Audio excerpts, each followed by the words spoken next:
and we're getting started a little early. I'm just inviting folks up to come chat with me, talk with me, let me know what they got going on. You know, what's working for you, what's not working for you, where are you at in your journey, and what's up, Samir? Welcome, man.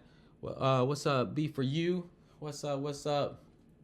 What's up, Sarah, Toto, Gerald, uh, Salamete, Erica, the Nevada guy, Clutch Coach? Welcome in, welcome in. Glad to have you. What's up, Samir? Everything not working at the moment. Oh no, what's going on? What's up, Golf with the Walt? Golf with Walt, bro. Love what you got going on over there. What's up, Diamond? What's up, Mum? Welcome in, y'all. We're talking about cyber strategies. We're going to be uncovering some of the different strategies that are out there today to defend, to align with on the offensive side, to look at from the framework side of the house, the standardizations, the regulations that are out there. We know that organizations, it's different industry verticals are heavily regulated. The financial industry, the healthcare industry, they all have their respective regulations and different compliance to align with. Otherwise, the compliance dragon is going to come through and set fines and do all other kind of other things. But then there's the risk of what if you just get a situation where someone enters your environment and steals sensitive data, and holds it up for ransom. Like your reputation is at hand. Well, welcome in Cyber Tea with me. We want to chat about it, y'all. We got a special guest coming through that's in the building, and we want to just uncover just high level like some of these different things for awareness. And yeah, compliance audits are tough. We know that folks are needing to always stay compliance ready at all times.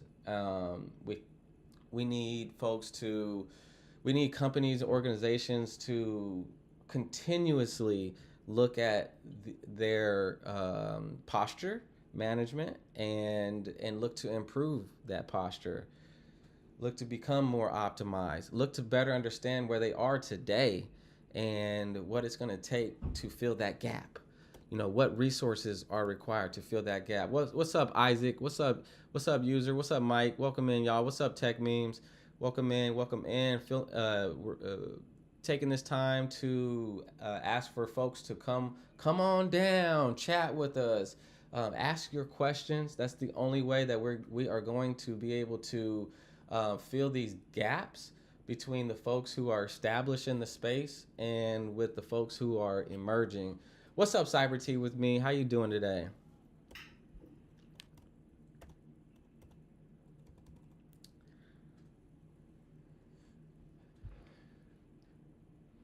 And I can't hear you. If you can hear me, feel free to come off mute. And still welcoming folks up. Come chat with us. We have Cyber T with me to help field some questions as well and help guide this discussion. And we appreciate it, Samir. Thanks for the coins. And I see a couple of new people in here. The way we do these live streams is, what's up, Freddie, the host?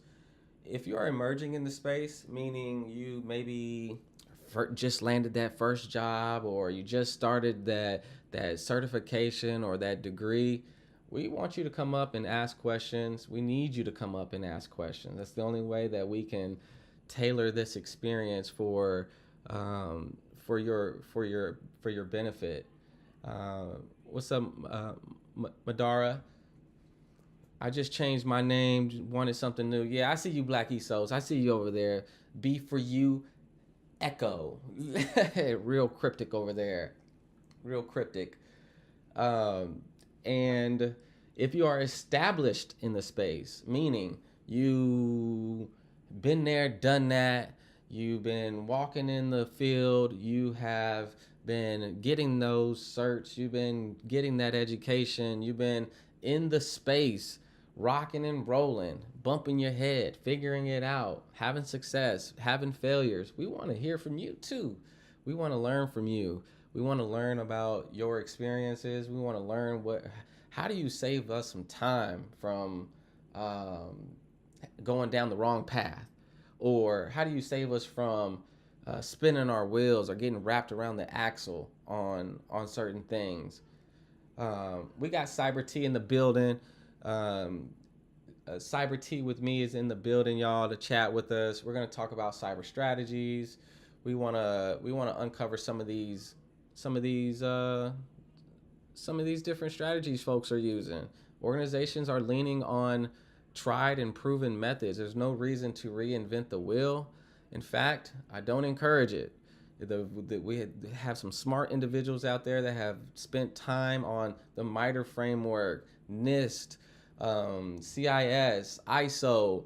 These different standards and frameworks are what allows for businesses and organizations to be successful and efficient with their security. Hey, I'm a college student. I want to know what I should be doing, and I have built a home lab. That's great. So you're already on the right track, are building that home lab and getting it together. So that's mainly the thing that you want to do to make sure you're not wasting time. That home lab needs to align with the role that you are looking to target. If you don't know what that role is, you need to figure that out. You need to look within, you need to ask questions, you need to go talk to people and figure out what roles are out there to choose from. And if you want to start somewhere, NIST NICE framework is a good one. You can go to the NICCS website. It's a .gov website, and it's also run by CISA, and you can learn about the different roles that you can dive into. And then you want to align those labs that you're doing, that studying that you're doing, to those roles that interest you. And preferably something that you really want to be in. So don't just look for that next level role. Look for the dream role. Look for the role that is something that you really want to do down the line. Look 10 years ahead. Go look at the 10-year plan. Or go build out that 10-year plus plan. I'm ready for you. I'm just yapping. We got Cyber T with me in the building. I'll pass it on over to her to come chat with us. And if you have questions, feel free to request up or drop them in the chat.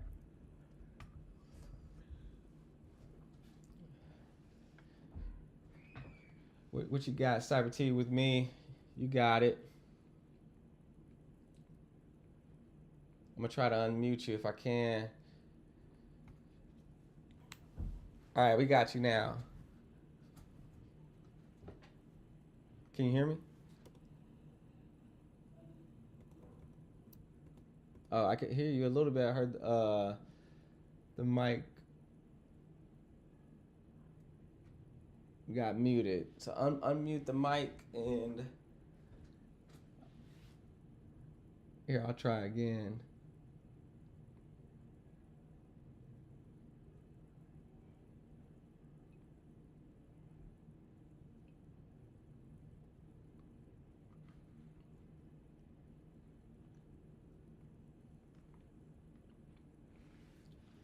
All right, we should be able to hear you now, Cyber T with me, but it looks like you're still muted, though. Looks like you're still muted. What's up, Cyber Seekers? Welcome in, bro.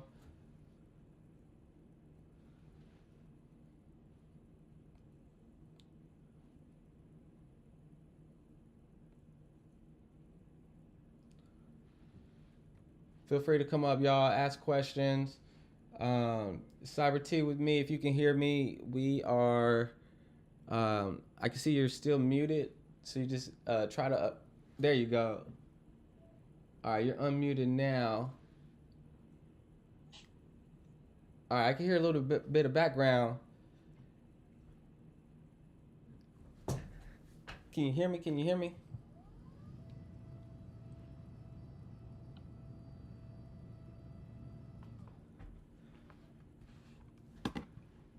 Mic test, mic test. Y'all got me coming through? Somebody in the chat tell me they got me coming through. You got some audio? Hey, Nate, we waiting for a few others? Oh, okay. No, it's just us. It's just us. Can you hear me?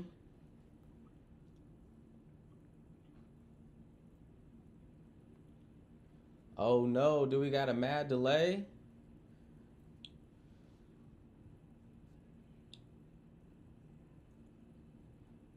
No, it's just us. Can you hear me? Okay, great. You can hear me. Yeah, I got you. Okay, everyone in the chat can hear. Okay, cool. Cool. Yeah, let's get this party started.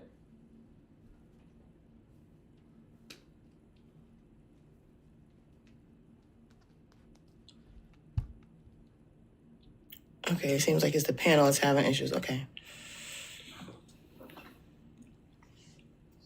Okay. I think there's a mad delay. I'm gonna kill the live and I'm gonna start it right back up because this happened yesterday. So I'm gonna kill the live and then I'm coming right back.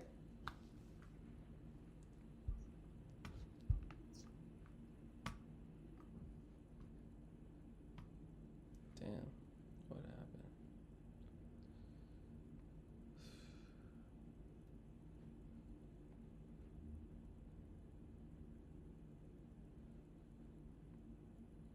That's crazy.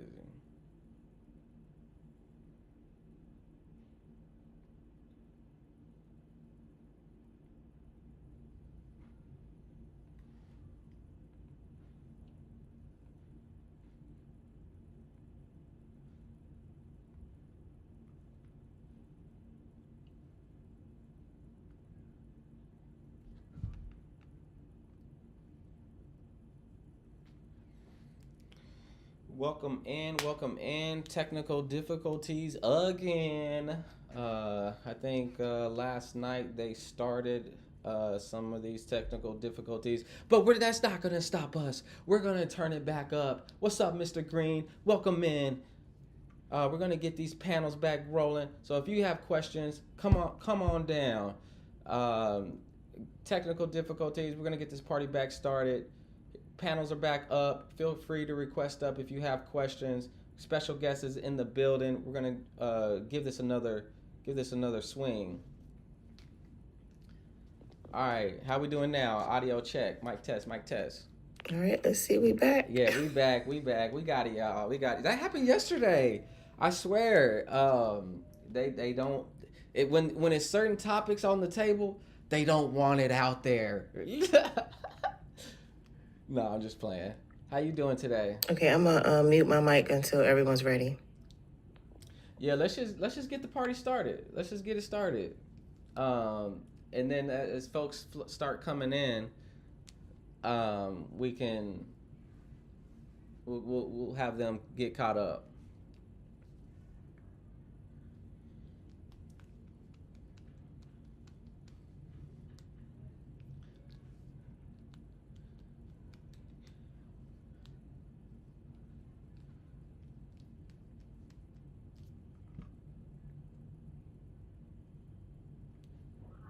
What's up, bro? Hey, how's it going? Good. How you doing, man? Doing all right. What do we mean when we say cyber strategies? Yeah, good, great, fantastic question. So we're how does organizations these days efficiently defend the environment? Well, we know that they're leaning on frameworks like the MITRE framework, and then that's also how do organizations these days know what rules to follow? Well, we know they're implementing NIST into their environment, CIS controls. They're leveraging ISO depending on if they're what type of industry that they're in and what needs and requirements that they have. CMMC. We know that organizations need to comply, and depending on your industry vertical, you may have different standards and uh, frameworks that you're aligning with, different regulations. So that's what we want to chat about. That's what we want to bring to this environment, or this live stream, is start talking about some of those, why they exist, the pros, the cons, the difficulties when trying to even become CMMC certified. And because some of these things are just not a snap of a finger. Now I'm a CMMC. You know, there's different uh,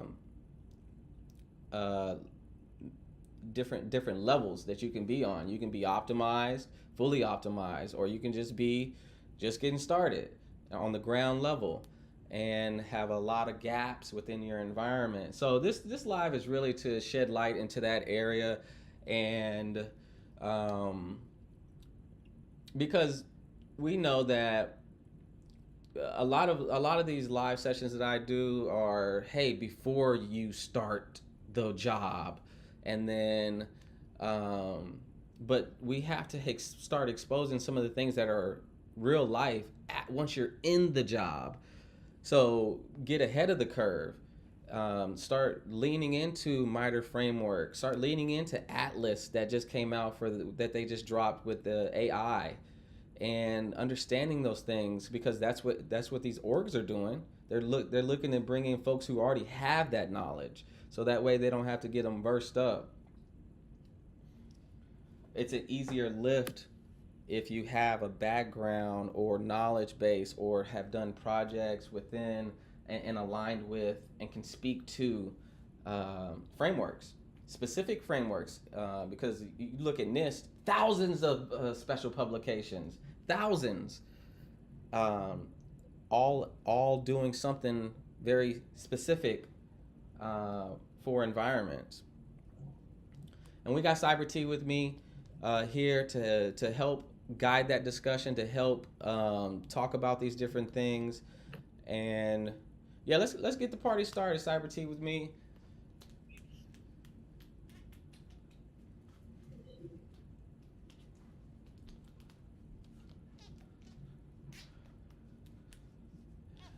If you can hear me, um, feel free, come off mute.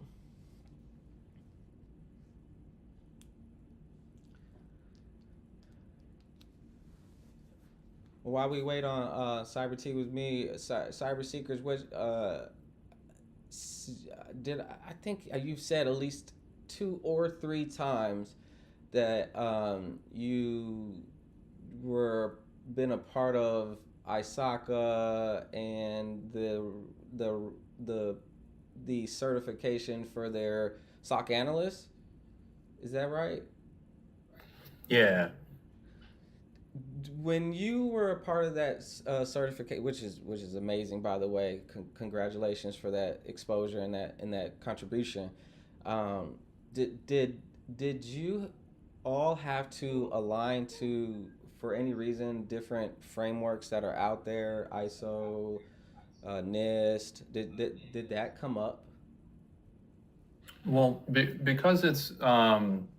because it was like an education thing, right? Like, hey, we're looking at where are the gaps in the workforce, what skills are needed to fill those gaps, and then how do we implement those in a way that's going to be, recognizable, not just in the United States, but worldwide. How do we address those things? The frameworks that we ended up using to accomplish those goals weren't necessarily like strictly cybersecurity related, but it was based off of, if you're familiar with this NICE, it's kind of related to that. The Sophia framework, and the Sophia framework basically structures, for knowledge workers, like, hey, here are the different levels of like knowledge. Here are the different levels of skill that are required to complete certain, like, task and abilities and this sort of thing. So that it was more of that kind of stuff, right? So if it, looking at domains, almost, you didn't hear it from me, But if you look at, I'll say it this way then. If you look at domains from like Security Plus, right, or was it CISA or something like this, right? Like if you look at some of those domains, they say, hey, you need to know about this thing. Well, how do you do that certain thing? Well, you know, based on the Sophia network or Sophia framework, sorry, here is the, you know, lowest level that's needed to get that done, right? Here is the highest level needed to get that done, right? And that would be kind of be mapped to like, here's the, you know, first level analyst level, and then here's the engineer level, right? Like maybe you want to stay away from that depending on who's testing or whatever. But it was more that stuff versus and I'm curious to hear from Cyber T, like, you know, based on your background and stuff, you know, what kind of strategies are you seeing the need for, or what kind of things would you recommend for folks to know about? For one, I see zero trust being a serious, oddly enough, I feel like it's pretty popular and we mention it a lot, but in a lot of organizations, private and public, there's a real need for zero trust and IAM.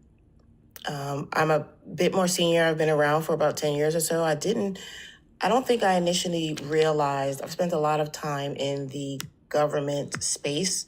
So a lot of times in the public sector, but in the private sector where I've been recently, there's a real need for that.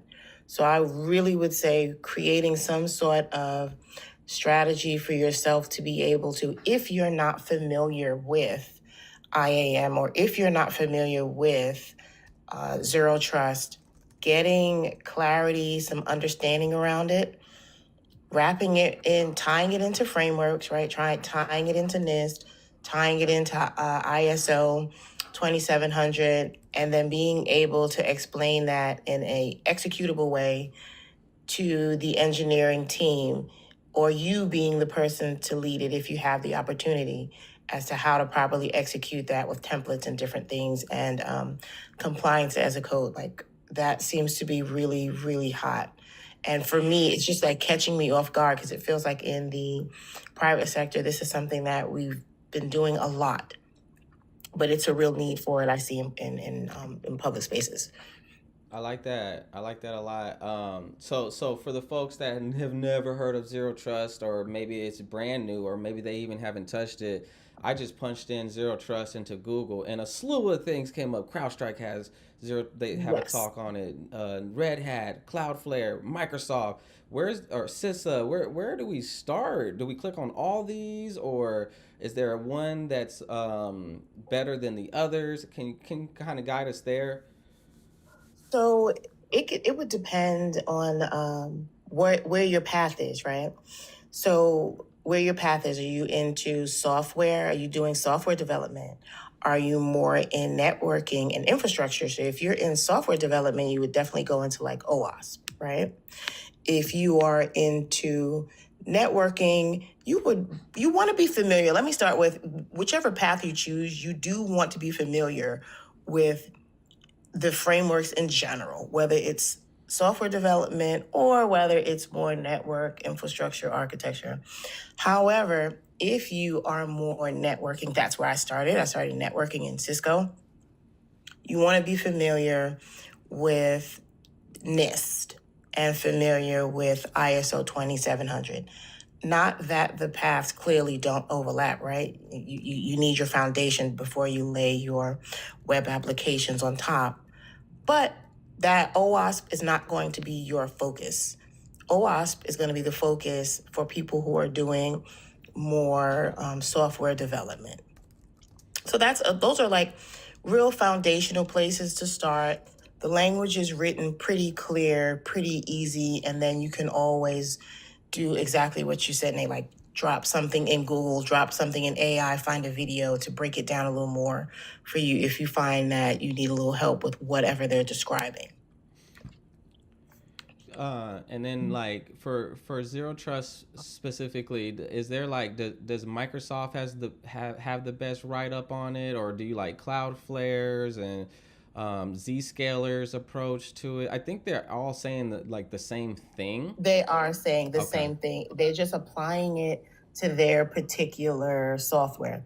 So it's not so much whether it's Cloudflare or Microsoft, because you're more than likely going to be using, I don't know, probably both or a lot more. You want to really get familiar with the kind of like the basic principles of not of Cloudflare, the basic principles of zero trust.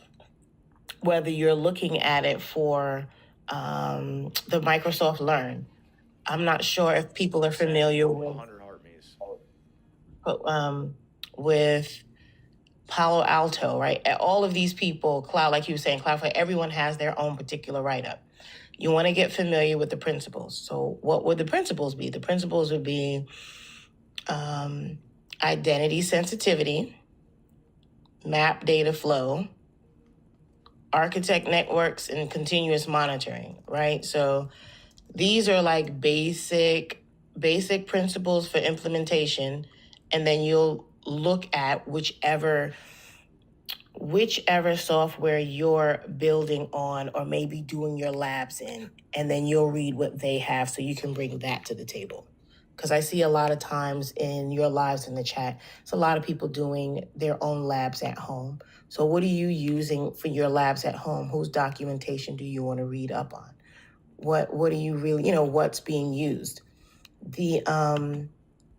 I would say for like a standard zero trust model, you can always use the CISA.gov site, right? Because whether you're doing private, whether you're doing public, if you're in the U.S., you want to be familiar with that kind of like U.S. standard, and then you can kind of venture off into the other different write-ups.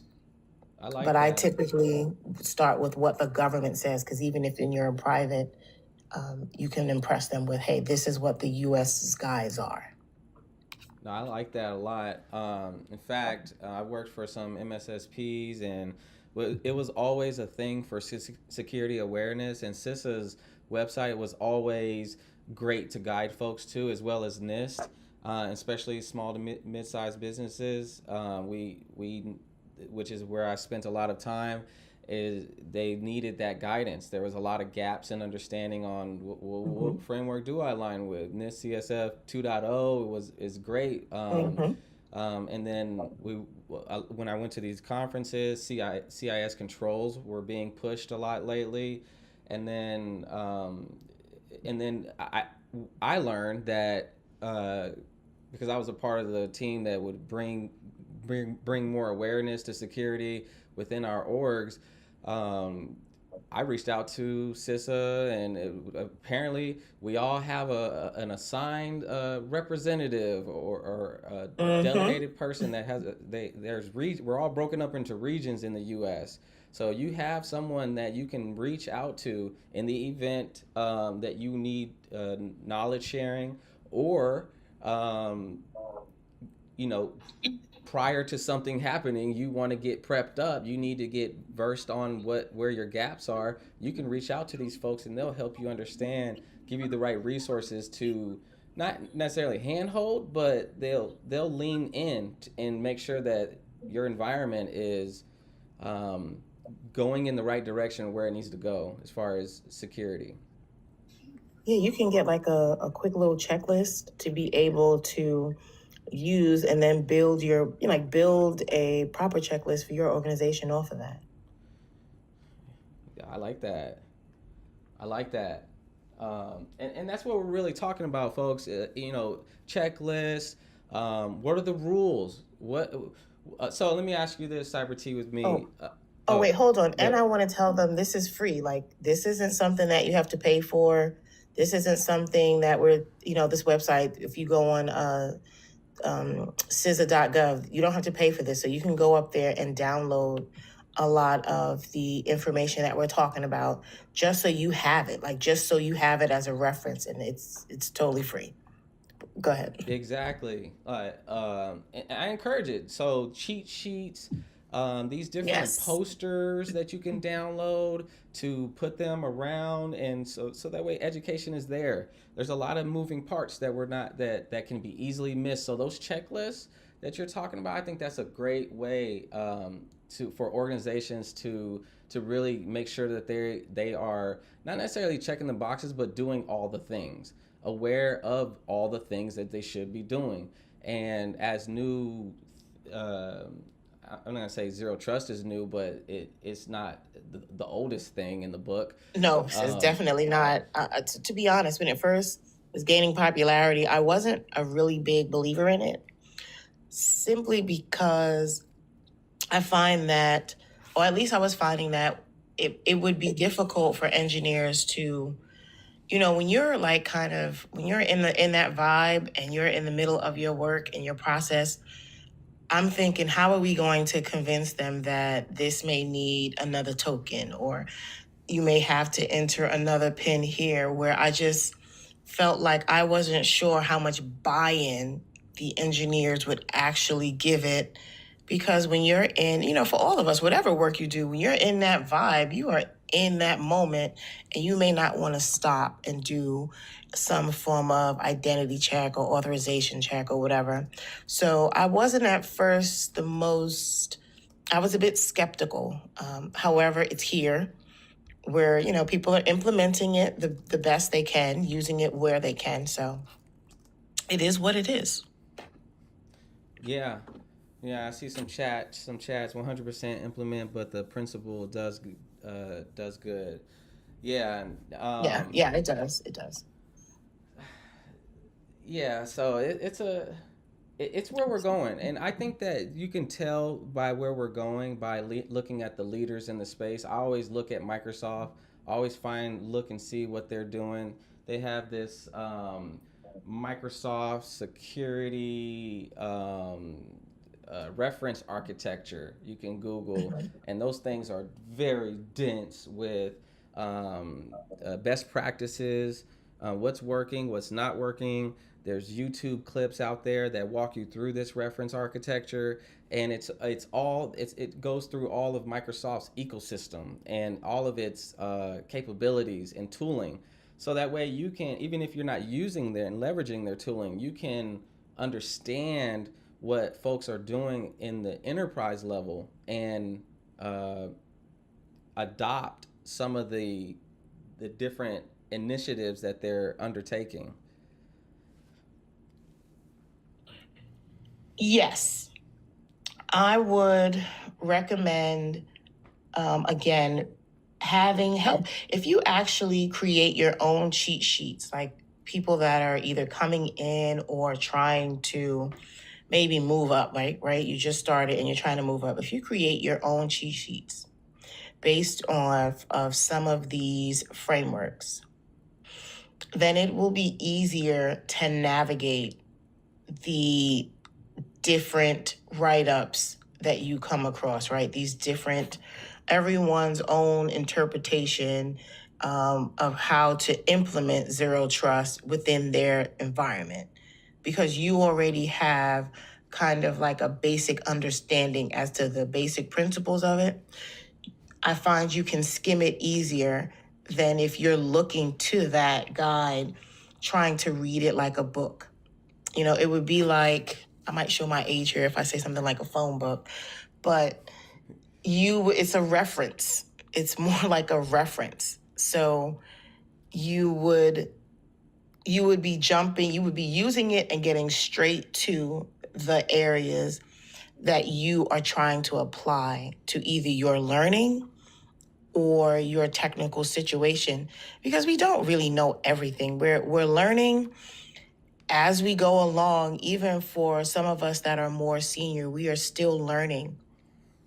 I think the thing that separates the two, like if I had someone coming in that was junior, I would have a lot more trust in you if I thought that you were resourceful and were not waiting around for me to give you every single step of the way. If you could come in and be able to be resourceful with information. If you're trying to create a strategy for yourself as to what you're seeing and how you think you could be of use, if you notice that there is some there's some scripting, there's some maybe you realize, hey, we're not really implementing compliance as a code like we should. Maybe you're realizing that there's maybe least privilege isn't being implemented.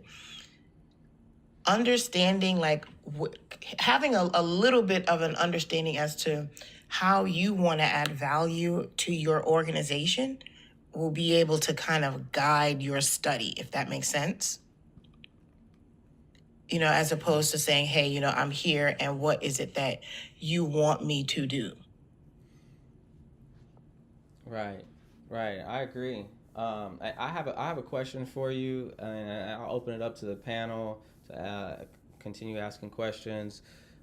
So some of these organizations that are out there, they're they don't have a choice on what framework or different standard that they have to align with based on their industry vertical because they may be heavily regulated, right?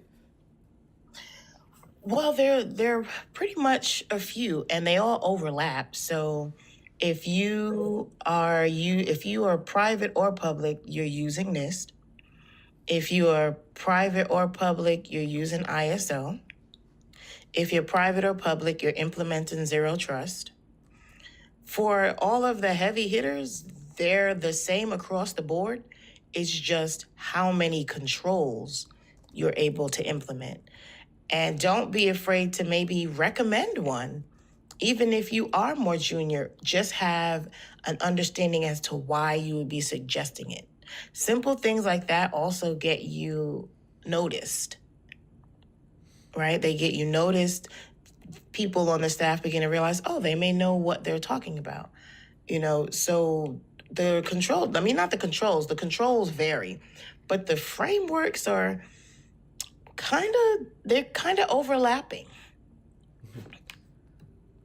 Yeah, I agree. There's a lot of crosswalk out there, and DMMC, all of that, it's overlapping.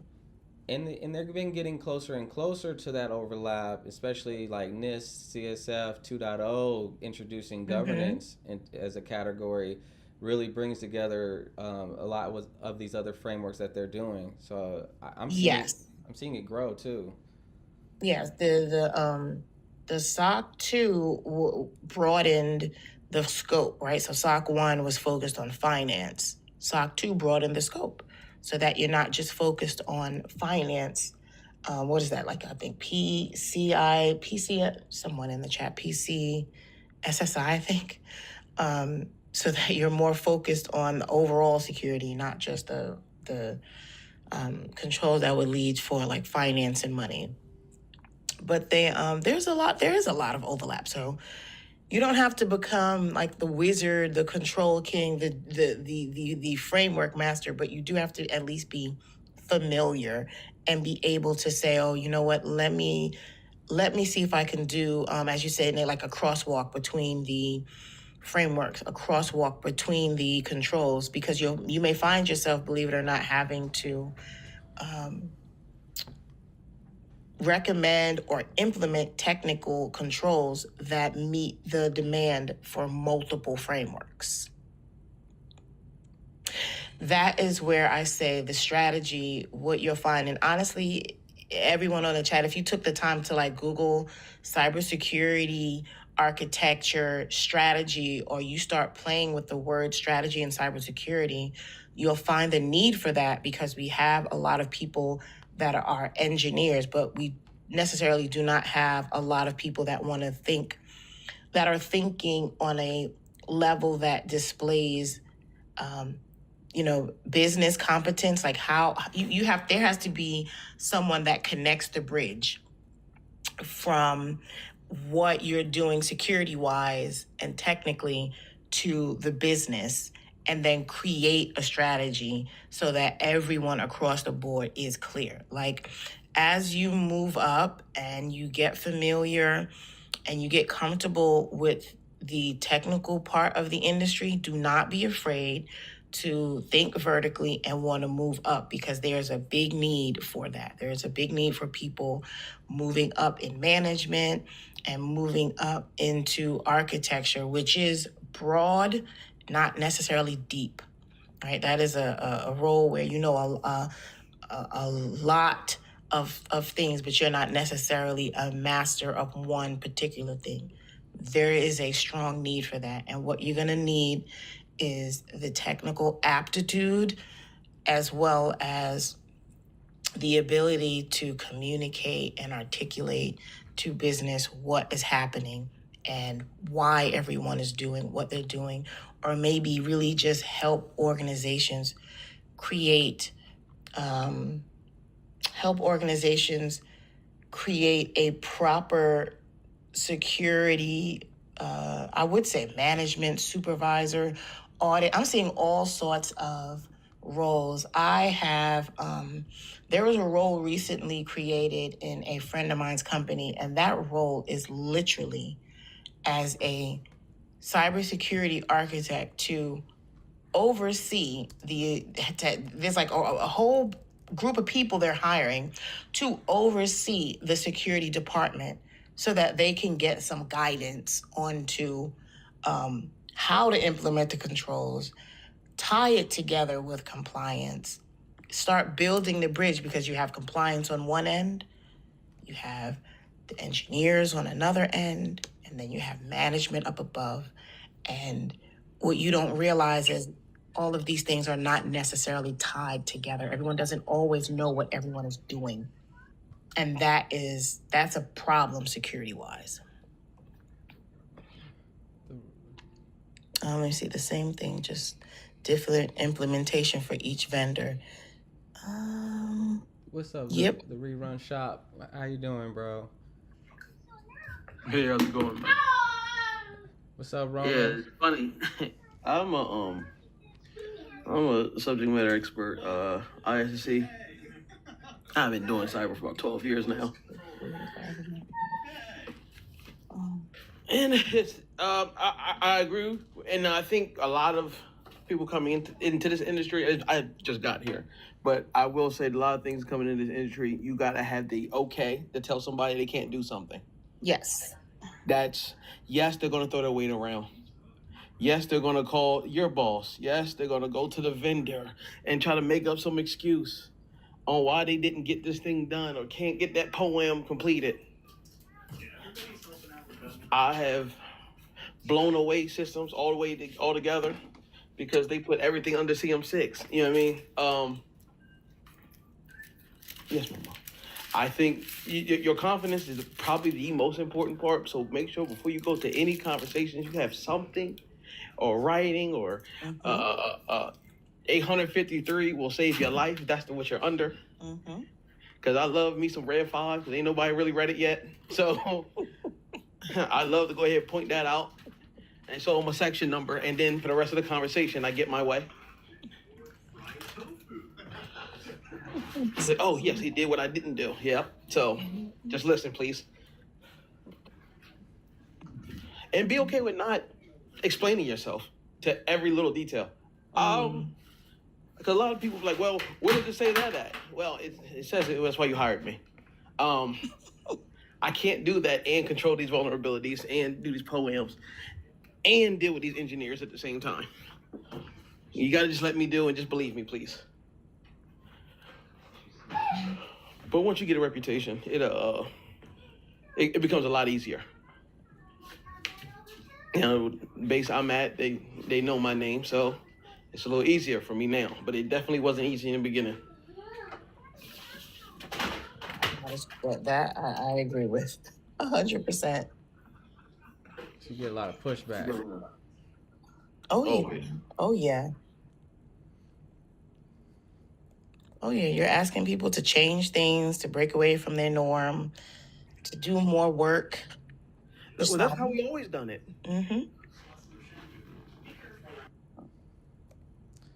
So you take some L's sometimes too. Then I'm hearing. You will, and that's what I have a folder on my computer called I Love Me.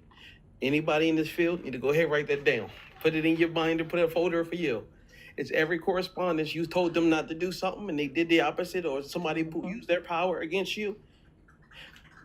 Because when you gone, or knock on wood, you in front of the Senate, you have your proof of you tried to do the right thing. I have proof to people where I complained about everybody going to cloud. Everybody was going to Microsoft, AWS, et cetera, et cetera. I complained. Then when that outage happened, I just sat there and said, I told you so. Because you had we preached for years, single point of failure. Mm-hmm. As soon as they said, ooh, Microsoft can do all this in one, they ran to it. And people started, now we risk of losing lives because we don't have connection like we need to. Mm-hmm. What's your backup? Yep. They didn't have no backup because they're still using servers from the beginning of OEF. What have you heard? Like, I recently have been hearing that people are now deciding to do hybrid because of that.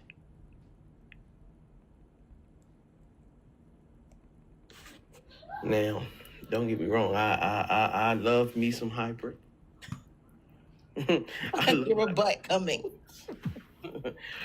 But yes, I gotta say but. A lot of the legacy things that we're using does not go well with cloud environments. Okay, I'll give you that. And a lot of these legacy programs will not give you technical assistance once you're there. Say, oh, you took their API and put it on this cloud environment or what have you, and then you expected them to still support you. Well, you're not using my things. You're not using the lab that I have at the office. So now you voided your help. Now, if you think that government guy, now I'm not gonna pick on him, but if you think that government guy really knows that development phase like he needs to, no, you're gonna be sorely mistaken. Because a lot of them don't have the hunger they did when they were contractors. Correct. And it gets very they don't have the hunger, and it gets very convoluted at the further you go, especially when you are when you're not a contractor anymore and you're full on board. Yes. Which I kind of wish I was not a contractor at the moment, but with everything going on in the government side, but yeah. It's fun. What's the overall topic here? I just jumped in a second ago. Cyber strategies. Just give a mindset to certain strategies, getting into cyber, maintaining, and creating a strategy for yourself in the industry. Mm-hmm. I speak typically a lot about it because it boils down to, for one, for you to even be able to have the confidence to really go in and share the different things that has to be changed when you come in doing security. You have to have a strategy for that. It's really a mix of your confidence, what you know, your technical skills, your communication skills. It takes a lot. I'll say that. It takes a lot. Mm-hmm. Mm-hmm. So what's your strategy for implementation? And to be effective, right? We pretty much have to be effective.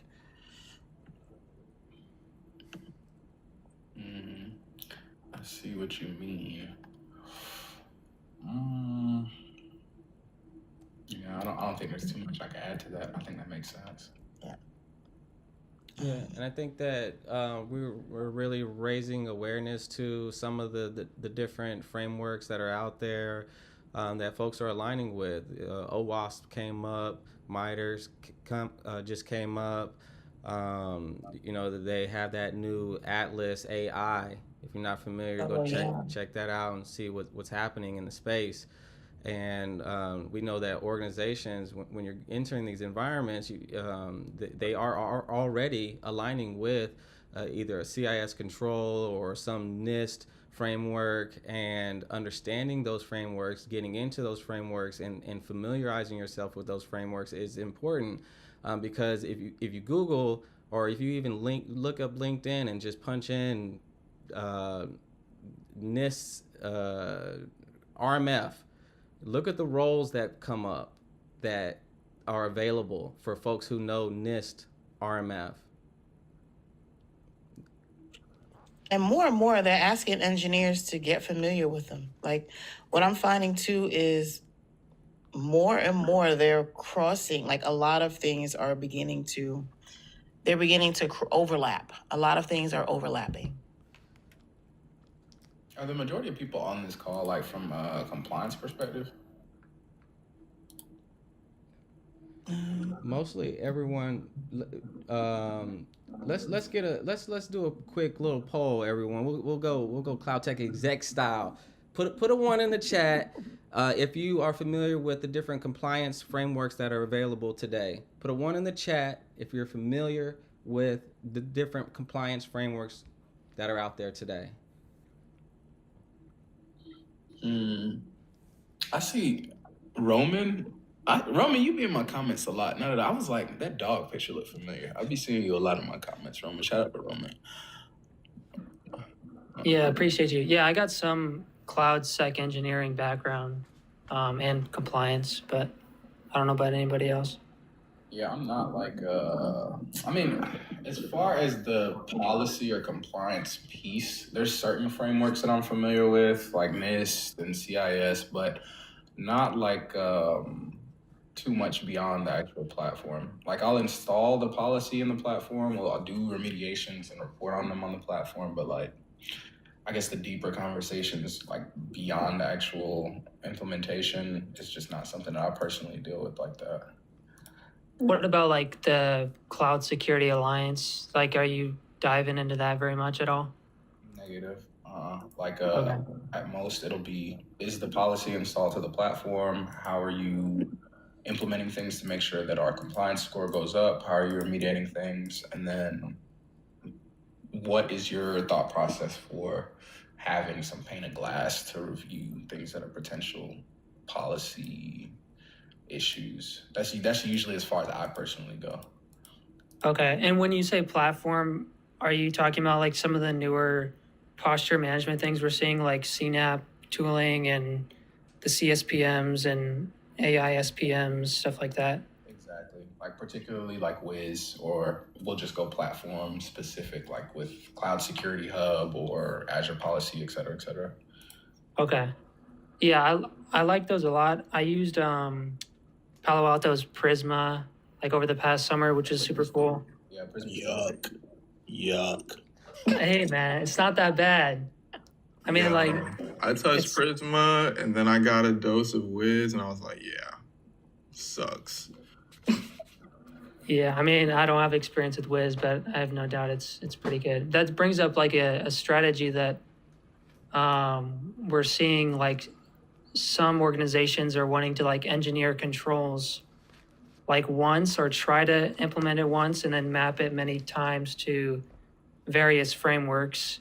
So, and I think like one of the biggest enablers is some of those like CNAP tools. Like you said, Cloud Tech, like you're implementing like multiple frameworks into these platforms. So it's more about like not having to rebuild like narratives and screenshots and spreadsheets like every time for frameworks and things like that. So that's kind of what I'm seeing in the industry. Yeah, same. Same here. So I think it would be good. One maybe next week. One of the lives that I'll do is an actual real time. We'll look at a tool like Wiz, like I don't know. Let's see. Yeah, I think Wiz would be good. I could spin up an account and we can look at the different compliance and different frameworks that it aligns with when I attach a cloud provider like AWS or Azure. And just out the gate, when you spin up a new, you give your free credits and you get your free tiered account, and you see out the gate what gaps that it identifies, and we have a conversation about it.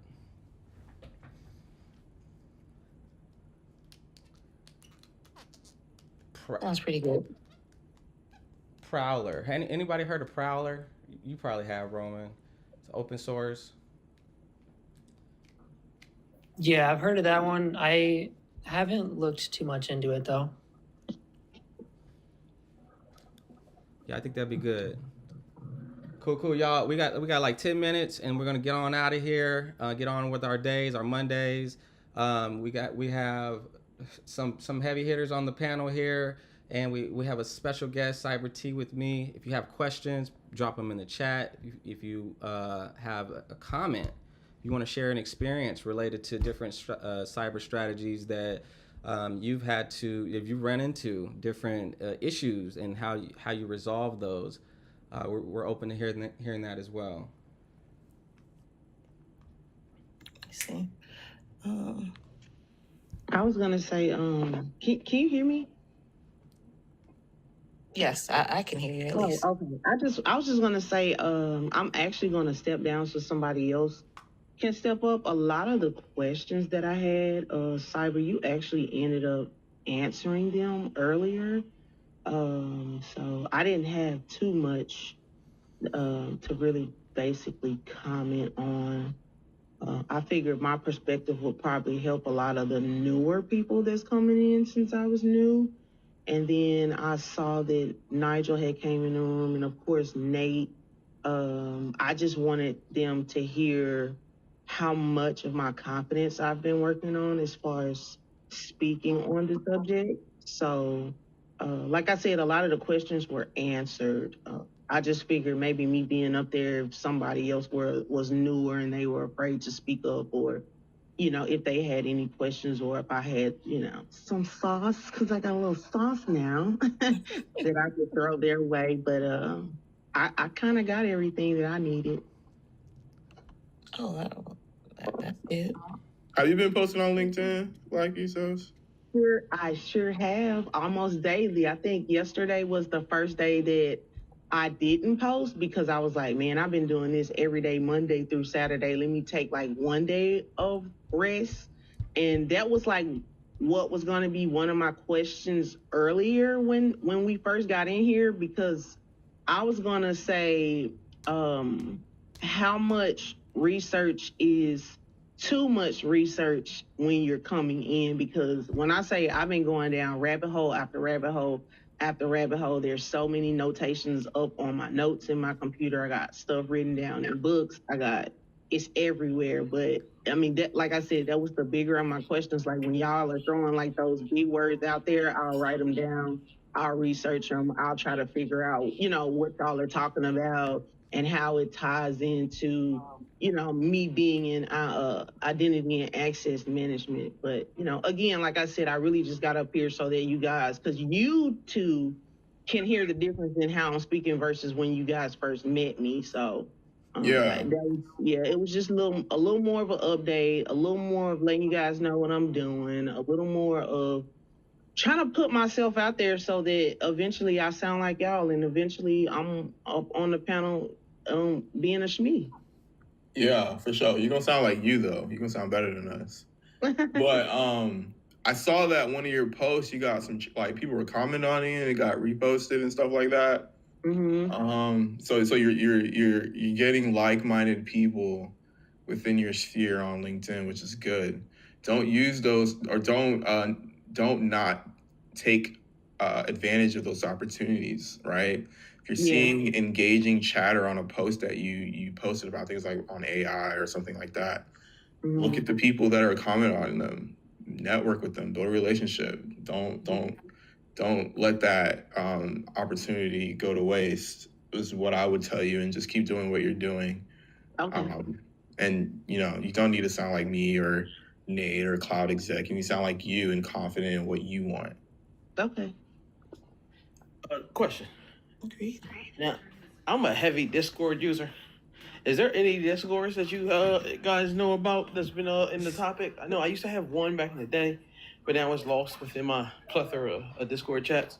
Yeah, I'm not a Discord person, but I do know of a few. I know one that's super popping that you got to get into.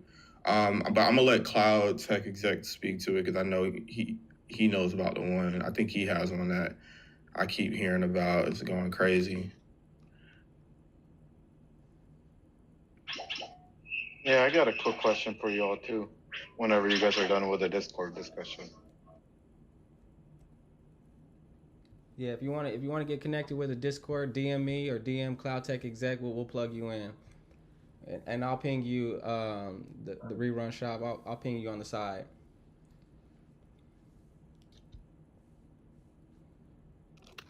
Oh shit. Oh, I need to do one of those. That's a good ass idea, Cloud Tech Exec. I'm gonna do one of those. That means he's finna interview. Oh, Nate said, "Oh, he can let us hear listen in." yeah." We could, so I used to record my interviews all the time. all right, No, that I do. I do record. Yeah. let's all right. Well, so that'll probably kick off in the next 6 minutes, y'all. So y'all get y'all's. The Daily had something, and I think Cloud Tech Exec should let that rip. We'll stay on. Whoever can stay on, we'll take advantage of it. No, that's fire. Let me see. What you have, the Daily? You're probably the last question, bro. Yeah, I just I'm a bit on the edge, right? So I've been in cyber for about 13 years now, almost, and I've worked in like all different facets of the cyber, both the private and the federal. Currently a Fed. I'm not gonna reveal like where or what I do and everything, but I'll say this that I'll say what I do. I'm a cyber threat intel lead, but outside of that, I'm not gonna reveal where. But I'm curious, like, I mean, right now I only hold one cert, and that is CEH, and in the current position I'm at, I'm trying, and I also have an MBA. I'm trying to figure out whether it'd be better for me to go to SANS and do a few of their certs, whether it'd be better for me to get a master's in cybersecurity or just get a CISSP and a few other high-level certs. Just trying to figure out what path is the most fruitful and will bear the most fruit at the end. Yeah, I guess I'll take this, Nate. I would say SIP. I was gonna hit you with all the above, but go ahead, Nigel. Mine was gonna be a silly answer. Yeah. Well, all the above can't really happen because the money thing, trying to get funded for all of that is going to be very difficult, sorry. Nigel, what's your opinion? Mine is SIP because it casts a broad net, but that could be the gov in me talking. But I also have an MBA, don't forget, from a reputable university. Right. So you got your degree. I mean, I guess my first question would be is, are you trying to transition out of CTI? Because I'm a CTI lead as well. So like, it would depend on which way I'm trying to go. Like the GAC cert from SANS, like that's really like the only. Well, the next step for me, realistically, is what do you call it? CIO or something equivalent to that. CISO, yeah. Okay. Yeah, then I would probably get your CISSP. Personally, like that's what I'm studying for right now as well. The GAC, so like the SANS CTI cert is like, it's like hours, I guess, Security Plus, which is it's just held way heavier because there's not a lot of CTI certs, right? So if you wanted to stay specifically in CTI or become like a director and stuff like that, I mean, I guess I would still get the CISSP personally. But I could be biased since I'm currently studying for that one. No, But I say the CISSP. I have a CISM. I don't have the SIP, but definitely either one, a SIP, a CISM, or a CISA.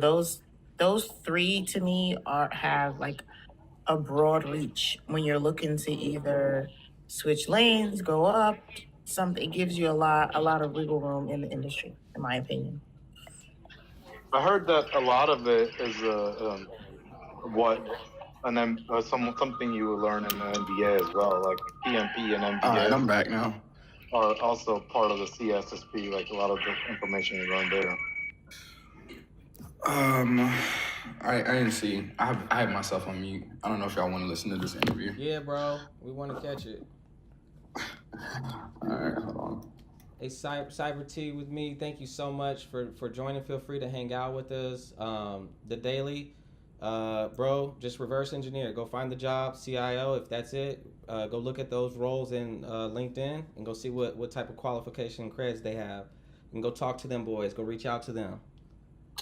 Oh, this is a phone screen. It ain't even really all that. Whatever. I'm gonna put y'all on mute and y'all can just listen, I guess. Yeah, and I've seen that, and I see a lot of them have CISSP, and that's like something a majority of them have in common. But I do see some that don't. But there's always going to be people that know people, type of thing,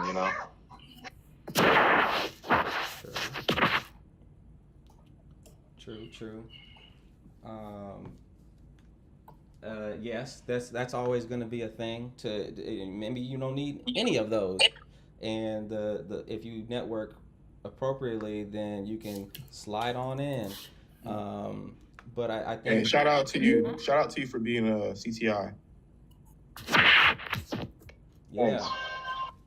Connect with Nigel. Connect with Nigel for sure. Follow Nigel and what he has going on. But it's a great question. I think the easiest answer without knowing so much of what you have going on, everything, is to reverse it. And you've already seen that the CISSP is pretty much all of them have it. So that's a no-brainer at some point. But I know you leveraged in there the financial component. But once you step into these level roles, the dollars. Yeah, that you're gonna be able to afford the different. Hey, good afternoon, Mandalay here from Oshkosh. Hey, how are you? Doing well. How are you today? I'm blessed. I can't complain. Good. I wanted to double check. Do you go by Charles? That's correct. Okay, perfect. Well, I certainly appreciate you taking some time out of your day here. Looking forward to talking a little further around our senior cloud engineer role. I have a couple of quick housekeeping items just to run through with you, just some compliance things we cover, and then we'll go ahead and get into the discussion. Sounds good. Perfect. So I'm just going to read through our ITAR statement, and if you have any questions, just let me know. So many of our positions are located out of export control restricted work locations, or they require access to export control info. So because of that, we are requiring that you're a U.S. person for the role due to ITAR, the International Traffic in Arms Regulation. So if you got to the point of offer, we would just ask that you can provide documentation that supports U.S. person status. So either a U.S. passport or passport card that's unexpired, U.S. birth certificate, or a permanent resident card. Would you be able to provide one of those upon an offer? Correct. Okay, perfect. And then just for visibility, would you use transcriptions during our calls, just for note-taking purposes? So just wanted to let you know as we turn that on here as well. All right, perfect. So Charles, I'd love to just have you start by sharing overall awareness of Oshkosh Corporation, or if you did any research leading up to our call here today. Yeah, I looked at some of the employees you had.